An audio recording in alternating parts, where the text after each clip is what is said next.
to ensure uninterrupted services, maintain operational efficiency, and prevent further disruption. The appeal highlights growing concerns among healthcare workers over the impact of the dispute on patients and the wider health sector, underscoring the importance of high-level mediation in critical private institutions. Audited accounts which have been published of 2024, those are the latest audited accounts that we have indicated that the hospital had suffered a loss exceeding 3 billion, with a deficit of approximately 2 billion in 2024 alone. Okay, it's estimated that the hospital owes suppliers in excess of Kenya shillings 4 billion, and some suppliers have suspended delivery of essential drugs and medical equipment to the hospital. We fought to get on, not because we were trying to make money, because we wanted to give back to this wonderful hospital that had gone from a nursing home to be the hospital in East Africa. Our concern has also been about the manipulation of the members' register. You have in mind that the Kenya Hospital Association, which owns Nairobi Hospital, is a membership organization, which means that the members on the register, that we have a membership register, which must be legitimate, because those are the legitimate owners of the hospital as in trust by the public. Following up on the same story, Health Cabinet Secretary Aden Duale has confirmed the government's involvement in mediating the recent tensions surrounding Nairobi Hospital. Speaking in Mombasa, CS Duale assured the public that the hospital remains a private institution and that the government's role has been limited to facilitating smooth operations and supporting service delivery in the country's largest private hospital. He emphasized that the intervention was strictly aimed at resolving operational disagreements and ensuring continuity of patient care, dismissing claims of government overreach or plans to take control of the facility. Nairobi Hospital first is facing serious financial mismanagement and bad governance. That is the reality. Let us not bring politics, let us not bring other issues. And again, it is facing very serious clinical governance. And I have directed Kenya Medical Practitioners and Dentists Council this morning to go and do an audit of its clinical infrastructure. They have sought my intervention as a minister. They have sought the intervention of the president on a number of times, including last week. And the government directed investigation authorities to probe the ongoings at that hospital, from bad governance to tax evasion to corruption and many, many things. So neither the president nor the Minister for Health nor any government official has any interest. We have absolutely no interest. Our interest is only one. How do we preserve the first-class national and regional health facility that is in our country? So in any case, Nairobi Hospital cannot be acquired by anyone, as there is no shareholding. It is a company by guarantee. So I really want to ask my colleagues, the ones that I have served with them in politics many years, let us not politicize the health sector.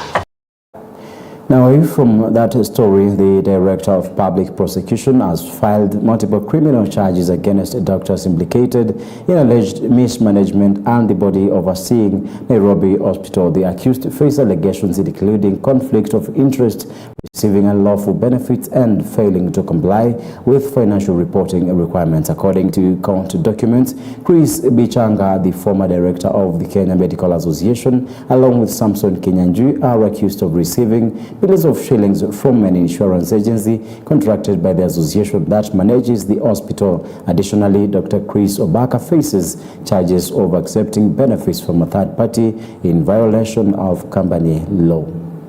The age of the accused persons, I've noted their age, especially Dr. Obaka. And I've also noted that these are people who cannot be called flight risks.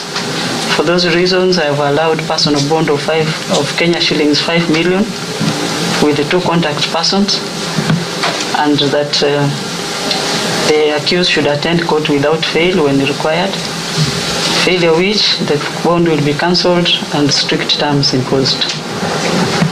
The defense will be supplied with witness statements and any document evidence being relied on by the prosecution, and we'll have pre-trial on the 31st of March this year.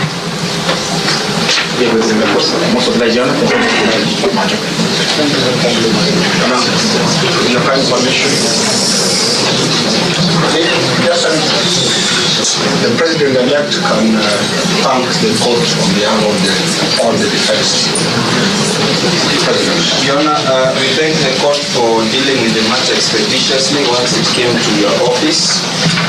The accused persons are going to comply with the request, and we ask that the court be available so that that can be done and it can be immediately released. Thank you. I also thank you for your patience. President William Ruto has embarked on a 4-day development tour across Kenya's western region, expected to take him to Busia, Kakamega, Vihiga and Bungoma counties. The tour aims to inspect ongoing projects and launch new initiatives designed to accelerate development in the area. During his visit to Busia County on Monday, President Ruto inaugurated several projects including road construction, modern sports facilities, affordable housing units and contemporary markets. He also reviewed progress on ongoing public housing developments, emphasizing the government's commitment to improving infrastructure and public amenities across the region. Meanwhile, addressing residents during the event, President Ruto cautioned opposition figures against attempts to divide Kenya's along ethnic or regional lines. He warned that spreading misinformation about national development efforts would not be tolerated and reiterated the government's focus on inclusive growth for all citizens. Therefore, I am telling leaders in Kenya, the yardstick of Kenyan leadership has been raised by the people of Kenya. Those who measure on insults, those who measure on tribalism, those who measure on nonsense, I want to tell them chuma chao kimotoni. Hawa wananchi wako na akili. Ni kweli ama si kweli? Kwani mimi nataka niwaulize nyinyi wananchi wa Busia. Mutachagua mtu mwenye hana akili? Mutachagua mtu mwenye hana sera? Mutachagua mtu mwenye hana mpango? Mutachagua mtu mwenye hana agenda? Mutachagua mtu mwenye hana akili? Mimi nikawauliza. Wacha niwaulize. Wale majamaa wale wanajifanya wanashindana na sisi, si mumewasikiza? Mambo yao ni matatu: Kasongo, must go, one term. Mimi nakuuliza wewe, hiyo mambo matatu wamesema inaweza kujenga barabara? Wako na mpango ya stima? Wako na mpango ya ajira ya vijana? Wako na mpango ya maendeleo? Agenda hawana, sera hawana, mpango hawana. Ama mmesikia wako nayo? Wako nayo kweli? Ati agenda, ati mpango, ati sera, ata akili. Sasa hiyo watu tutawamalizana asubuhi na mapema.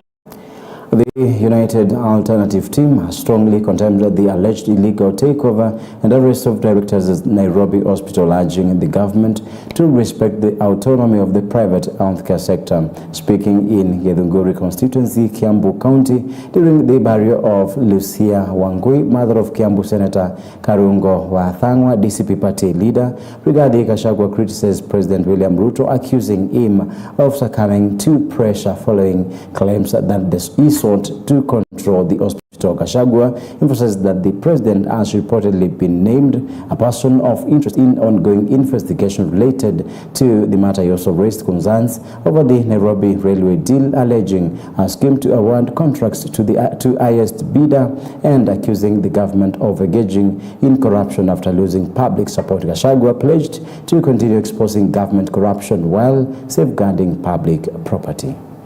How much is enough, William Ruto? Just how much is enough? unataka pesa ngapi? Lakini uzuri hapa akiwa na hiyo pesa yote halali. Si umeona amekonda mpaka masikio imekuja juu? Mumeona? Hii mtu ako na mabilioni ya pesa, lakini si ndio? Na tutawacha halale. We'll make sure, William Ruto, you are not going to sleep for the next 15 months. Utalala ukifika Sokoi. Tutakuanika na hivi vijana wangu hawa. Si umeona vile amekonda? Mpaka masikio inafanya nini? Na bado. Hakuna mali ingine utaiba ya Kenya.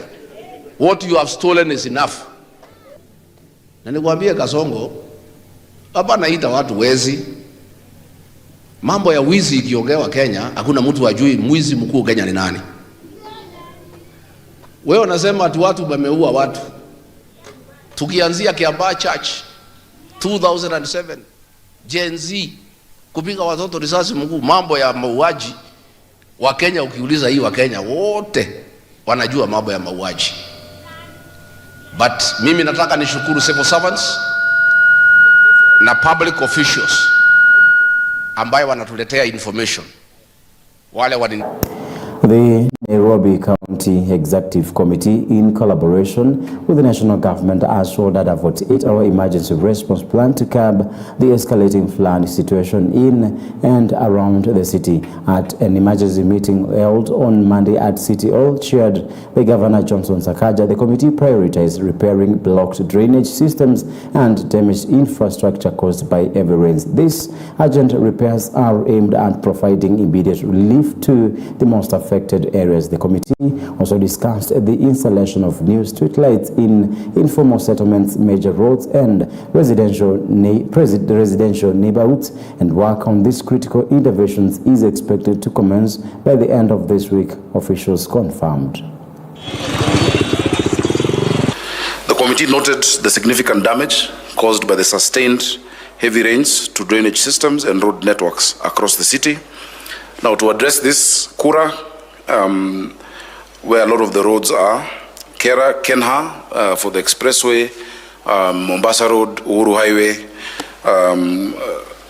and the other related infrastructure, the Nairobi Rivers Commission, Nairobi Water and Sewerage Company, and the county government mobility sector have been directed to submit a comprehensive joint assessment and costed plan within 48 hours, focusing on the road corridors and infrastructure most affected by the floods. All these agencies, as we speak, are sitting together, and the engineers in the sub-county are doing this assessment. They shall report back to us when the implementation committee resumes. And now, look at this sad story. More than 50 traders at Toy Market in Uli, Nairobi are recounting heavy losses after massive fire broke out early Monday morning, destroying numerous businesses and goods valued at millions of shillings. The blaze, reportedly caused by an electrical fault, spread rapidly through the market, leaving traders in shock and scrambling to salvage what they could. Many have called on the government and well-wishers to intervene urgently and assist in rebuilding their businesses. Nimepigiwa simu ya kwamba kuna moto Toi, nikarash kufika hapa. Nimepata moto imechoma hapa yote, sijaweza kufika kwa vibanda zangu huko mbili. Tunaomba serikali tusaidie, mimi nimepoteza. I've lost goods worth more than $500,000. Hii biashara yangu imeungua na nilikuwa nimechukua loan ya 20,000. So nimepata hasara kubwa sana. So sina chochote na mimi hakuna kitu nimepata hapo. Na naomba serikali mnisaidie. Moto imeanza kitu saa moja ikielekea hapo saa 2. Na watu wamepata hasara kubwa sana, vitu zimechomeka.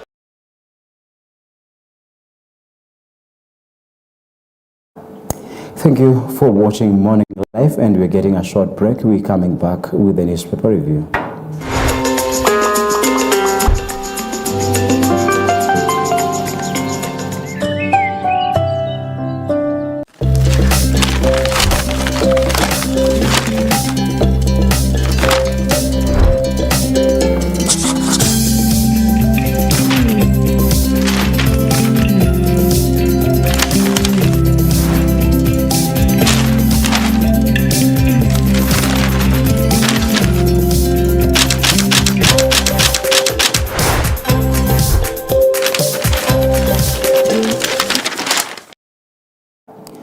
In case you're joining us now, a very good morning to you. This is Morning Life, and we're moving on to the newspaper review. I've got the Kenya's Board newspaper, The Standard, and the Daily Nation. Now, it's so pathetic in such a governance where we're talking of a hostile governance, and this is a health facility which is a private, and this is Nairobi Hospital, and who is pictured on the top page of The Standard is our very own President Dr. William Samoei Ruto. Now the Nairobi Hospital Western entrance, it's all about the court wrangles.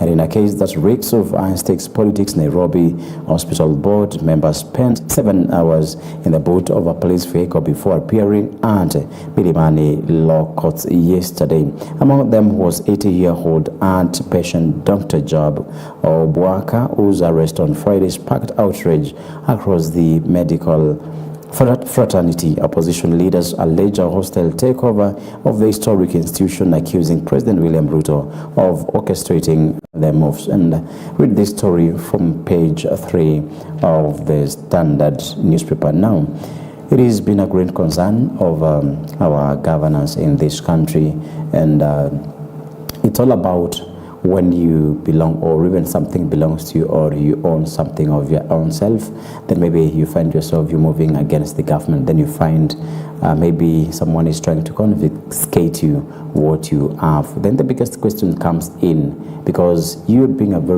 a citizen, a very normal person, you are the voter, and you bring these people into the highest positions. Now you're looking at a health facility which is a private one, being taken, or even someone taking advantage of the same, or even trying to say it should belong to them. This politics in this country will bring us into a space which is so volatile, and a place where we can sink anytime. Now, second page of the Standard, President ends in the rancors simmering at Nairobi Hospital. Now, 6 senior consultants say they turned to Ruto in his capacity as patron to save the hospital. Now, but former Attorney General Justin Muturi says President is using the crisis to install loyalists. So read that story from page 2. Then page 3, Nairobi Hospital's bosses 7-hour ordeal at Milimani Law Courts, and you can see them pictured.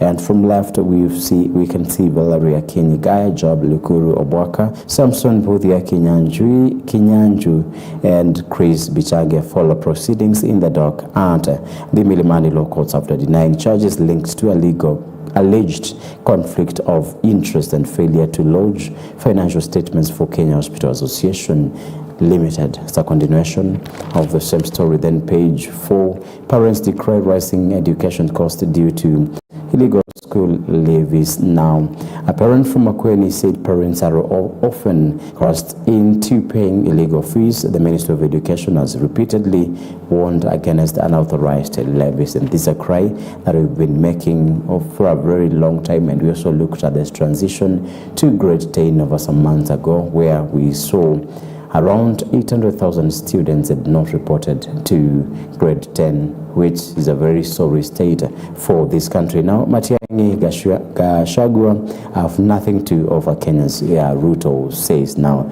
we're looking at the issue of governance, we're looking at the issue of the people right in the government, and then the people in the opposition. We're looking at the wrangles in between, and we are asking ourselves as Kenyans, where do we stand as voters? Because when 2 elephants, when 2 big animals fight, the grass will always hunt. And here, in this case, we are the grass. Where are these people taking us to? Now, moving on to page 5 of the Standard. Later, he exposed 4 billion land grab. Now, the land originally belonged to Starehe Boys Center before it sold it to Langton Investments. In 1997, another company with a similar name and number was registered. I'll read the story from page 5. Now, moving on, Exit USA Sender G2 2G, what new funding model means for health sector. And we seen pictured Prime Cabinet Secretary Musalia Mudavadi left with United States Secretary of State Marco Rubio during Health Framework of Cooperation signing ceremony at the State Department in Washington, D.C. on December 4th, 2025. Read page 6 to know what this G2G means and the new funding model means for health sector. Then from page 7, Kenya-US deal will strengthen healthcare systems, says Duale. And picture there is Health Secretary Duale speaking during the Health Integration Summit. Now, CS says temporarily shocking some programs was experienced in the transition. Kenya is expected to secure 850 million in co-financing in the G2G program. Read again that story as far as the model is concerned from page 7, page 8 and 9, all about Old Mutual. You can read it for yourself. Then page 10, the Barire moment and why we must worry of Melod Ruto. Now, the same way the 1982 coup attempt changed Moi, so the Gen Z protest changed Ruto. Ruto had been a Mr. Know-it-all, but today he still hands in a soft glove. So interesting. Page 10 of the Standard. Now, to do alleged fresh plot to deny him justice. Now, the former CS said there was an attempt to deny him a fair hearing, and EADB yesterday said information circulating in public was misleading. So read that story concerning Tuju on page 11 of the Standard. Now, moving on, Kenya. Russia strike deal to stop recruitment of fighters in war, and also this is a story that we've been carrying on for a very long time, and maybe we are taking or getting a relief from the visit to Russia for our CS Foreign Affairs Musalia Mudavadi. Now, many traveled initially on student or work visas before later signing military contracts. Now, recruitment networks operating online and through informal agents also played a very key role. Take more details from that page. Then 4 die, several trapped as building collapses in Nairobi, Moyo. And this is something that happened yesterday in the afternoon hours, where at least 4 people were found dead while several others sustained injuries after building and a demolition collapse in Blue Post Estate in Moyo. The 6-story building collapsed yesterday evening. Sources indicate to the Standard that the 5-story building was being demolished when the incident transpired.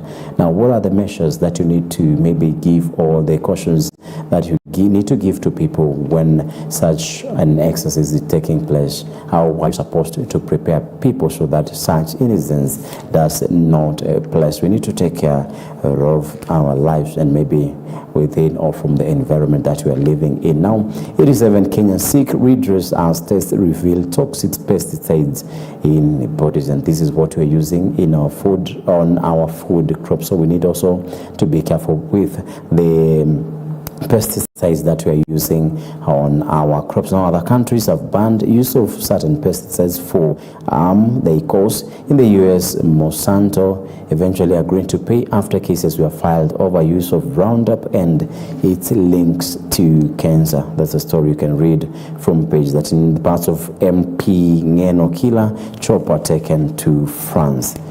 And it's a crucial component recovered from the accident site where Emurua Dikir, MP Joanna Ngeno, and 5 others died after their chopper crashed at Chepkiek village in Mosopnanti County, have been flown abroad for further analysis. Read that story from the top part of the 13th page of the Standard newspaper. Now, editorial, and this is the opinion where investigative and healthy recruitment process. Read that from page 14. Now, the caricature, it's all about job scandals. And remember, yesterday we saw this story whereby maybe it is benefiting these recruitments that just benefiting but a few of tribes in Kenya. And we said we don't have to say the number of tribes we are in Kenya. But what we need to say, or we need to note and know very clearly, is that we just one Kenya, and we have only one air, and this is oxygen that we breathe, and our blood is red. So I don't think why something should be set aside for a certain tribe. I don't see how superior that looks like. I don't have to know how inferior one tribe should look to the other. So I'm looking at the caricature here where I don't get it over 1,300 applied, but only 116 met qualifications. And this is a question from the caricature. Then in between we've seen a guy, and the colors will tell it all. Just try to dig it for yourself, and the in-between guy will actually speak more and volumes into you. Then someone is wondering, and also there is a color of the ornament that she's donning, and here I think one had to be either a Somali or a Kalenjin. Okay, that's why I said the colors from the caricature will give a very clear information to what you really want to know. But my question still again, who is superior to the other, who is inferior to the other? We are under one umbrella, and this is our country, Kenya. We are united by blood, we are united by a lot of things. So I don't think why jobs, recruitment and applications here and there, or maybe employment, will create that kind of differences in this country. And sorry for that story, because we don't want to go that direction. Moving quickly to the Daily Nation, and it's all about the issue of abuse, where Auditor General Nancy Gathungu says leaders view allocations as campaign tools. We're in a very sad state again. And 2.1 billion schools bursary is scandal. And I say again, it's a scandal. Teachers are not paid. The grade 10 transition is not yet determined or noticed. Then we are here. Doctors are not paid. Nurses are not paid. Then maybe recruitment are using maybe corruption means or dubious ways to make sure someone is in. And yesterday we saw of the fake papers that are used to make someone into or work for a certain ministry in this country. Where are we going as a country? Look at the scandal of 2.1 billion school bursary. The scandal now, corruption. Some constituencies were unable to account for 2.1 billion in school bursary awards for 1 year, following an audit that found the scheme riddled with irregularities. The audit exposed favoritism and political patronage in the allocation of the funds, locking out bright but needy students. Now, in this story, we've got Aramat Lamakeni, Narok East special bursary issued to learners without filling application forms or undergoing vetting. Now, Benjamin Ngafuri Embakasi Central Constituency Committee issued 7,500 application forms but awarded 11,132 learners. Look at the numbers and look at the difference. Now, Julius Mawade Embakasi South, 62 million awarded to 3,131 youths for driving and cosmetology courses without applications. Look at the dubious ways these people are using. Then Innocent Obiri Babasi, 20 students from high cost private institutions received between 30,000 and 160,000 each. Now, John Carrier Dagoretti South, 21 students had overpayments ranging from 5,000 to 47,000. Now, we're looking at this scandal, and it's a scandal already. And this money that maybe is given to these people without applications or without following due diligence, you'll find also the issue of ghost students or issue of ghost pupils. Now, moving on, Mary Mengi Mwea special bursary issued to learners without filing application forms or undergoing vetting. Now, Joshua Kimi Lukaiti Makweni is also in. Political interference blamed for bursary awards to all applicants from the same learning institution. Then Kenneth Gazungu Ganze had 516 cases of multiple award of bursaries and scholarships during audit period. Now, Julius Unguli, Mrs. Kilgoris, did not allocate funds for learners with special needs despite 123 multiple awards. Now, Alpha Meruka Bomachoge Chache had 671 cases of multiple awards during the period under review.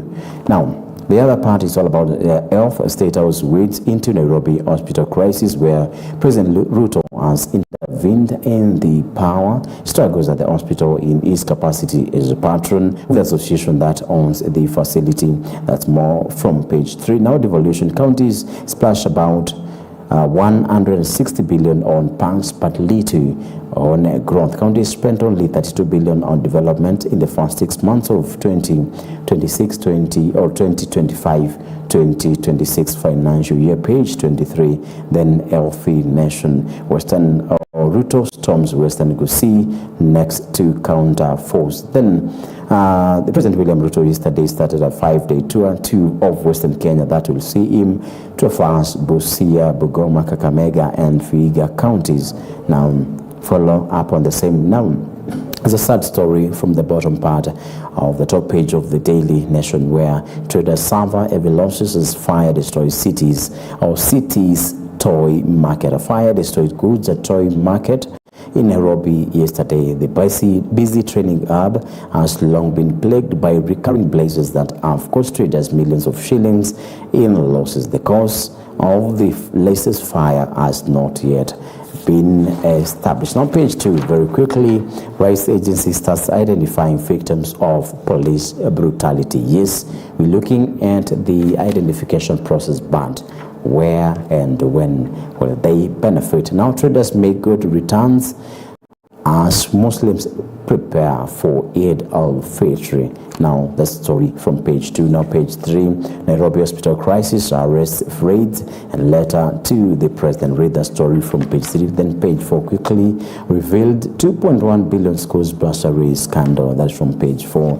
Then page 5, we're skipping. It's all about a public announcement from the HF group, and this then search for varsity vice chancellor narrows to 6. Story from page 6. Then I skip page 7 to page 8, and then to page 10, where Ruto begins Western Kenyan tour, launches infrastructure projects. Then page 12, Kenyans will not be enlisted for Russian war, Mudavadi says. Now, check it on page 12 and know more of the details and see whether we save from the same bait, from the same floods. Now, it's about improving sanitation, where that 3 billion sent to go towards expansion of the capital city's sewerage network, where floods control first test of Ruto Sakaja Pact. Remember, the national government took over some of the main functions of the county government. This is the first test of Ruto Sakaja Pact. Let's see how it turns out to be. If we are promised of rains tomorrow, let's see whether they will have done something better for this country. Now, page 14, and maybe the last. Africa's youth must build future of AI, not just use it. Then the caricature on the Daily Nation is so interesting. Now, our very own Foreign Affairs Minister or Prime Minister OCS Musalia Mudavadi went to Russia, maybe to see that these deals are cancelled once and for all. And we're seeing Africa, Russia, job offers. Then from Russia with love, no more Kenya in Russia, Ukraine war. We can see the very key person from Russia is handing over a letter to Musalia Mudavadi on the caricature. Then Musalia is hanging below a plane that is on the skies.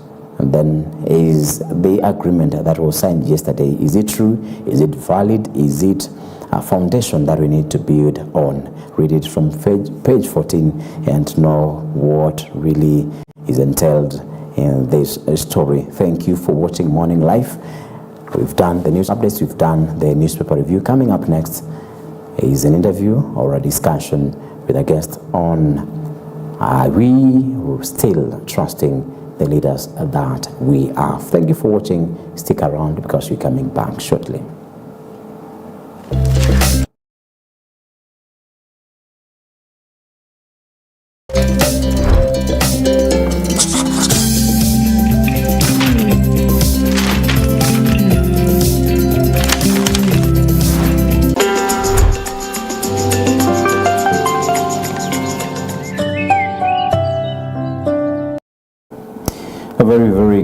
morning once again. This is Morning Life, and we on the topic I had promised you. Now, we are a country living upon promises, and these are the kind of promises that will never materialize at any time.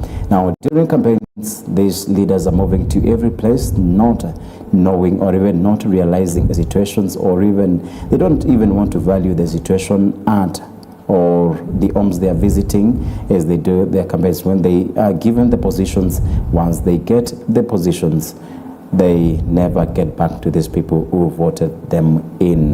Now, we're asking ourselves, how far can we trust our leaders? Now, on board and in studio this morning, I have Boniface Kibuchi, who will be helping us more on understanding this topic. So, welcome so much, Boniface, to EBN Studios.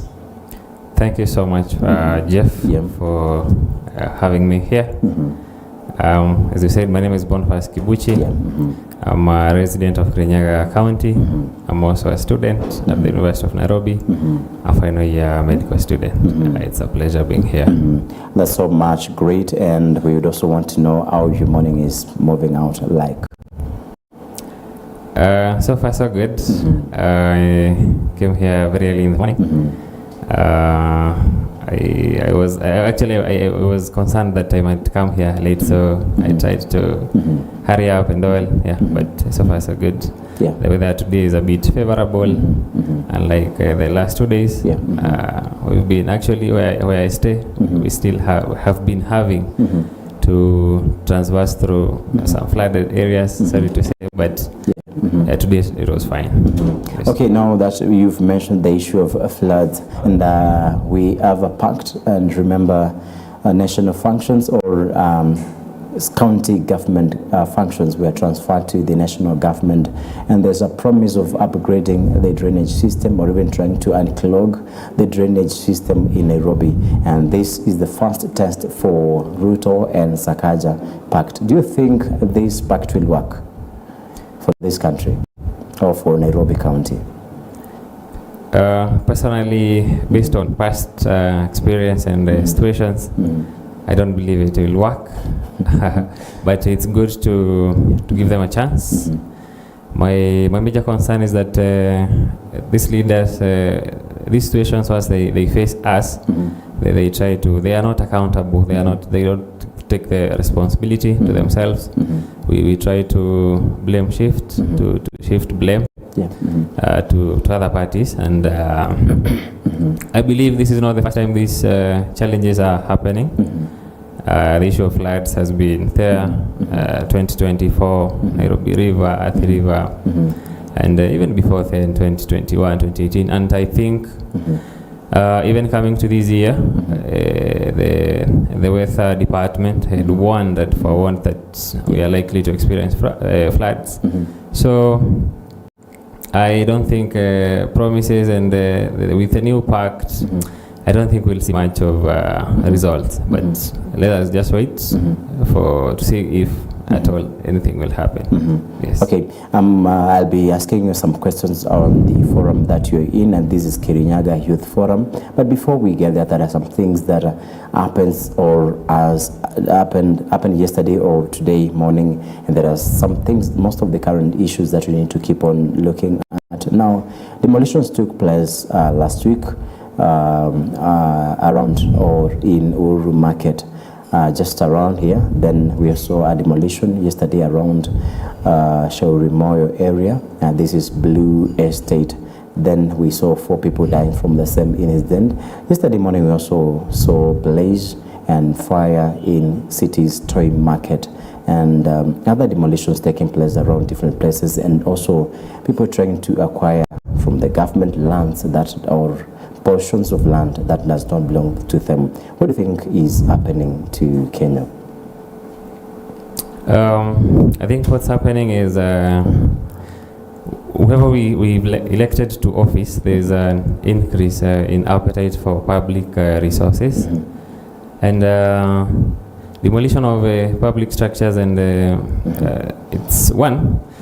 There are policies that govern or protect public resources from being demolished in the way it's being done. The current demolitions, going back, the demolitions around Thika Road, those ones were justified, but in my view, because again, also we as the public have done the structures that were demolished along Thika Road were limiting the road, and people have encroached the public space for building roads. But my concern is how it's being done. We need to inform the public first and educate them that we are supposed to operate in this manner. And even when evicting the persons affected, we need to do it in a better way. We need to regard human life. But again, our systems and leaders have kind of did not regard human life how it's supposed to be regarded. So we need better policies and better public engagement so that everyone is informed. Before you build businesses, houses, you are informed on your actions and maybe what might happen in the future. So we engage the public more, educate them. Then when enforcing such laws and policies, we do it in a better way. Yes. Okay, that's a great one. And I think toy market has been in operation for a very long time, and we've seen these fires come. Like, is it this year or from last year, we've experienced a lot of fires around that market. Now, I think there is a way they're forced maybe into evacuating that place. And what is the process, or what are the policies that should be put in place to make sure that if maybe you've been working here for a very long time and you have to migrate or you have to be evacuated, what are the best policies to be put in place so that these people don't suffer? Put in mind there are parents here, put in mind there are young people like you there, then they've made maybe stalls for their first businesses, then these evacuations comes in. If they have a notice that was given, they don't follow it because maybe it was so short, then you find maybe they are forced through the fire. If that is what happens, what do you think should be the best policies for this action? Policies around the whole situation goes back to one, it entails several stakeholders to start with. Once during the construction time, when these buildings are being constructed, we have the authorities responsible for allowing the buildings to proceed. You have to meet certain criteria, and I believe it includes a proper system, a proper way for evacuation for such emergencies. So we need to enhance and make sure that these buildings, we make sure that standards are met, so that in case of emergencies, not even before we come to evacuating these people, in case of any emergency, we have an exit system, and our people do not suffer. So we need to start from the scratch, from the beginning. As we have seen even buildings collapse because of some negligence by authorities, and I believe they have a part to take. They have a part to take in this whole situation. We need to make sure that the standards are met, and these buildings are up to the standard. We have efficient exit systems. Now, when we come to evacuation, we need to, as you said, these people want the reason why they hesitate to exit these places because someone has had their livelihood there.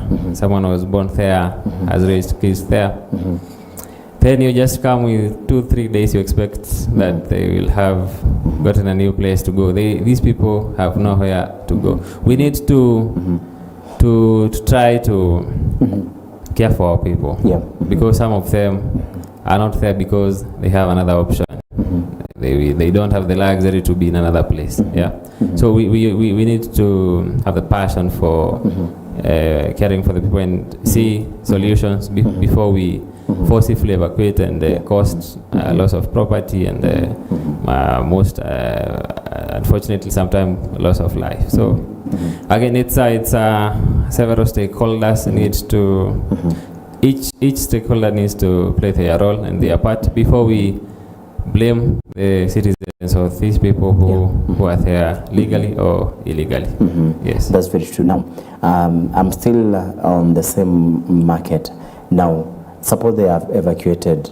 Do you think that it's right for the government to maybe provide an alternative market before they are evacuated? Come again. I'm looking at an event whereby these people are used to this market for a very long time, and maybe starting a new business, then getting clients. It is very different and very difficult. Then look at a place, maybe you're used to this location, then you are supposed to move to another location, and maybe you don't know the location. My question is, do you think it's right for the government to give an alternative market if they have to maybe give you a notice, or even they have to forcibly evacuate you? I think it's the right of the government to provide an alternative solution. And in my view, let us give these people around at least 6 months notice, and then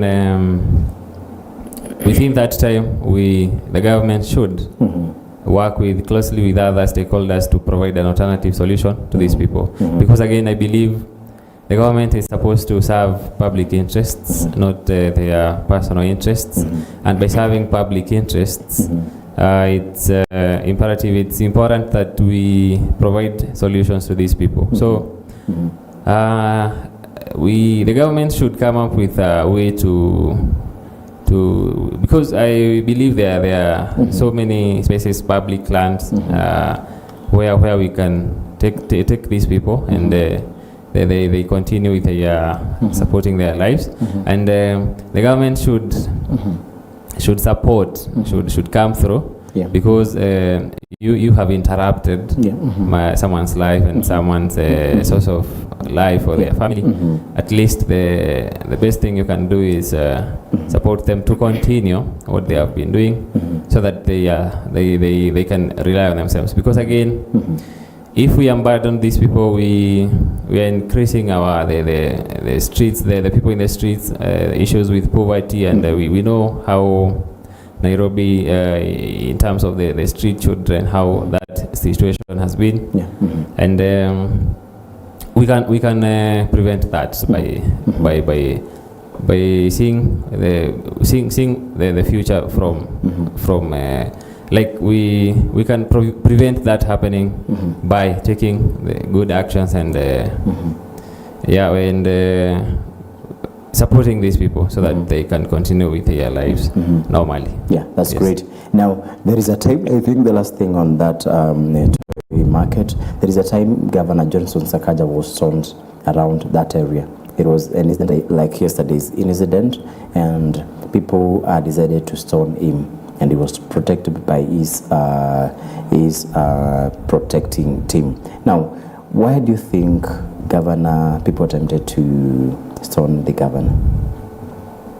I think the reason why people stormed Governor Sakaja's motorcade is because people are angry and they are tired. They are tired of hearing their voices, and they are not listened to.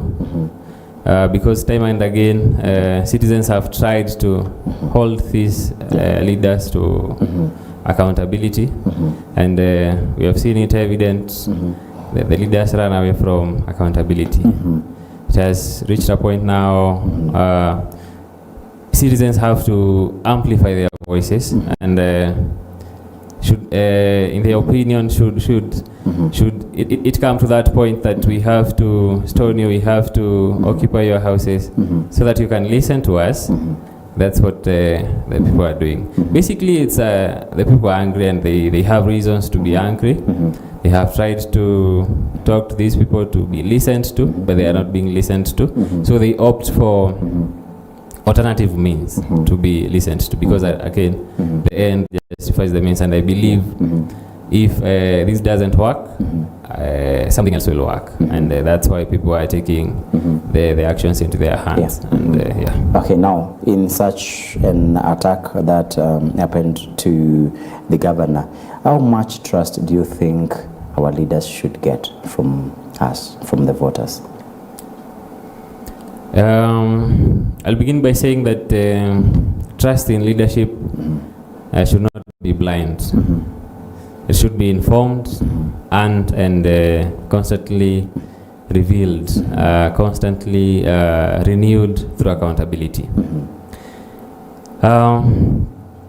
These leaders, they are the ones to earn our trust to start with, and how they will maintain that trust is by allowing us to question their actions for integrity, for responsibility, for competence.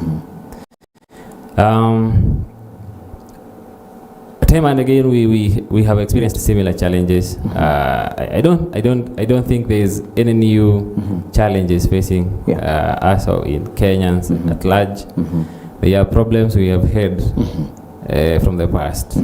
So, and we have given them enough time to think about these problems and provide solutions. But unfortunately, if we cannot see the solutions, then that trust, I'm afraid, cannot continue, cannot be there, because the one thing that keeps the trust is that constant renewal of accountability. People being responsible for their actions, for their decisions, and allowing us to criticize some of those decisions. So if we are not allowed, and there has been sufficient time to allow that, to see their decisions, their actions. Time has been there, but nothing really tangible has happened. And once we try calling them to take responsibility, they try to run away and shift blame. So I'm afraid the citizens, trusting the leaders is becoming difficult, and it's there's a reason behind.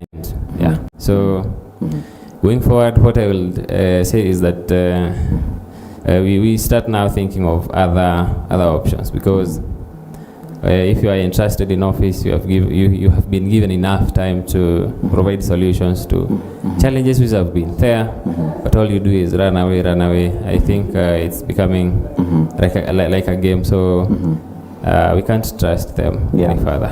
Out of 10, gauge them. Out of 10, honestly, on trust. On trust, honestly, it's below 4, maybe 3 out of 10, because the current issues that have been happening, the most recent one after the floods, which have affected most parts of Nairobi and other parts as well.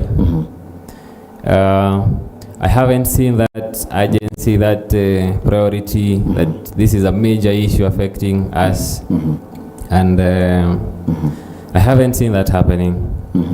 And apart from the flood issue, we also have other issues affecting the society.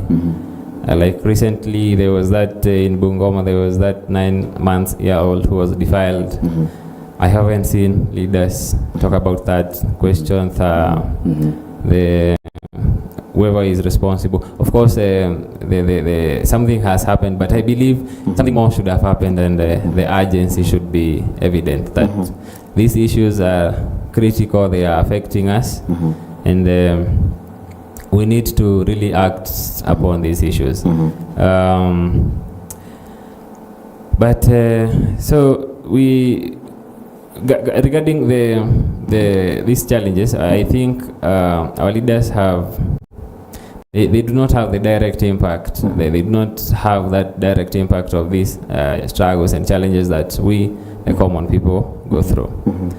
And bring that into context, all the issues that have been affecting the society, be it unemployment, I don't believe there is any of those people whose sons or their daughters or their relatives have no sources of income. So they really have, they do not have touch with reality. They of course they are aware that it's happening, but if something is not directly impacting on you or someone close to you, you might not have that much, and that's why they do not portray these issues as urgent and prioritize them as they should be.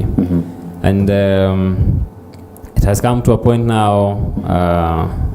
You said you will ask about the Kirinyaga Youth Forum, but maybe to touch on, it has come to a point now we the youth have to take up the mantle now to amplify our voices and bring fresh ideas, fresh perspectives to have new solutions to our challenges, because I believe they are our challenges.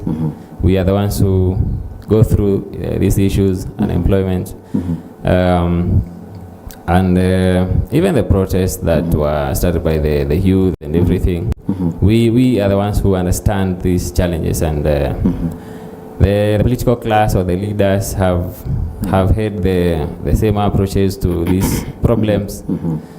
And it's an issue of priority and urgency, because going back to the start of the protests, we lost lives, and even recently the floods, I think more than 49 people lost their lives, people lost property. I did not see the urgency. I did not see leaders rush to actions and say that we are doing this and this and this. It took some time. And after even taking that at that time, what we are seeing is not them taking responsibility. So I believe it's upon us to bring new solutions, new perspective, new solutions, new ideas, because I believe we are the ones who understand our problems better. Yeah, so that's why we will come to that Kirinyaga Youth Forum. That's why that's our agenda. Yeah, okay. Now I think we have a lot to cover, but because of time, maybe we've less than 10 minutes, and maybe in 2 minutes, can you talk of Kirinyaga Youth Forum and how it is started and what you're doing? Kirinyaga Youth Forum started back in 2023 after the protests, the nationwide protests, and we started a platform to unite the youth with a shared purpose. We want to amplify our voices. We want to be heard. We want to be in the table. So basically what we are doing is uniting the youth. We educate ourselves first, so there is civilization. We want to be knowledgeable on issues, politics and leadership, and so that collectively we can now question the governance in this country. And to do that, we have to have unity first, because I believe those protests brought a new perspective that with unity you can do much. So basically, Kirinyaga Youth Forum is a platform for the youth to come together with a common goal, to educate ourselves, to push our agendas, to take part in leadership, to champion youth inclusive policies in the government, and yeah, that's currently what we are working towards. From 2023. Right now we are doing some campaigns in the like in Kirinyaga. We educate the public about matters politics, registering as a voter, all those things. Yeah, and then soon we'll achieve our agenda. Yes. There is an event about voter registration that I've seen you are talking about. When is it coming in? I'm not quite sure when we'll be having that, but it's in the list.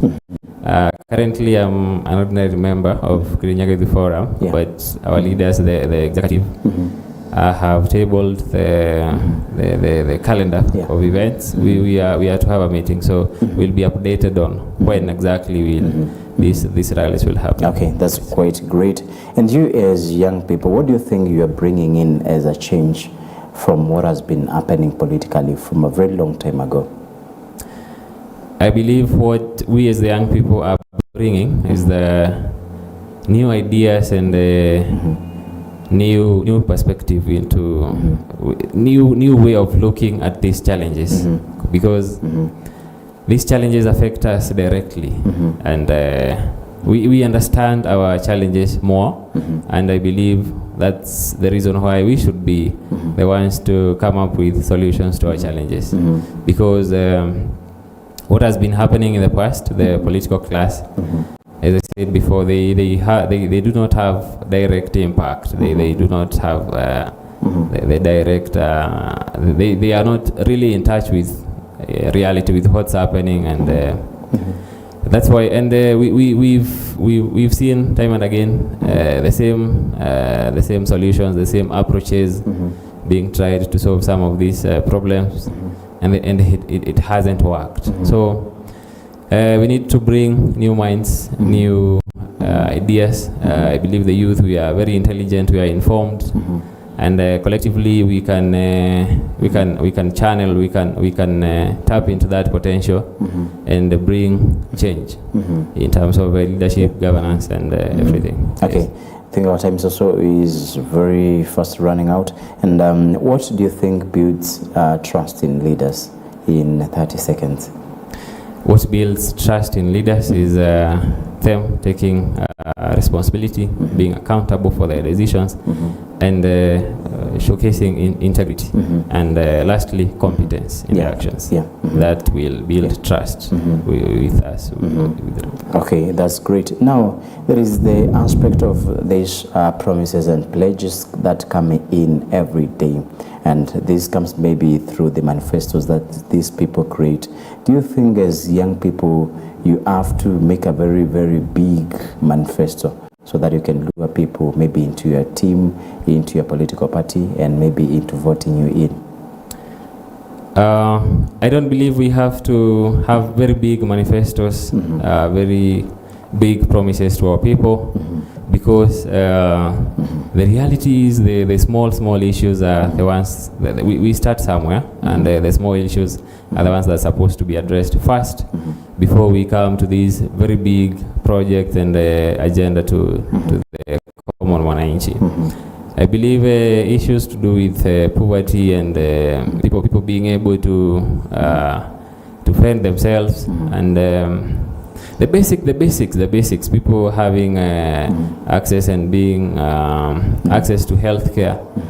And the most important thing in regards to what's happening recently, people being having access to justice, and the simple, I mean the basic things. Before we come to very big promises to our people that we'll do this and this, let us take care of the small issues that affect the daily lives. And what we as the youth would do is prioritize and bring a sense of urgency to some of these issues, because what has been happening before, the political class has been prioritizing and other things, and for example, we have seen them donate funds to churches and in those other social engagements. But when we come to challenges and crises, we start with the approach of forming committees for what and what.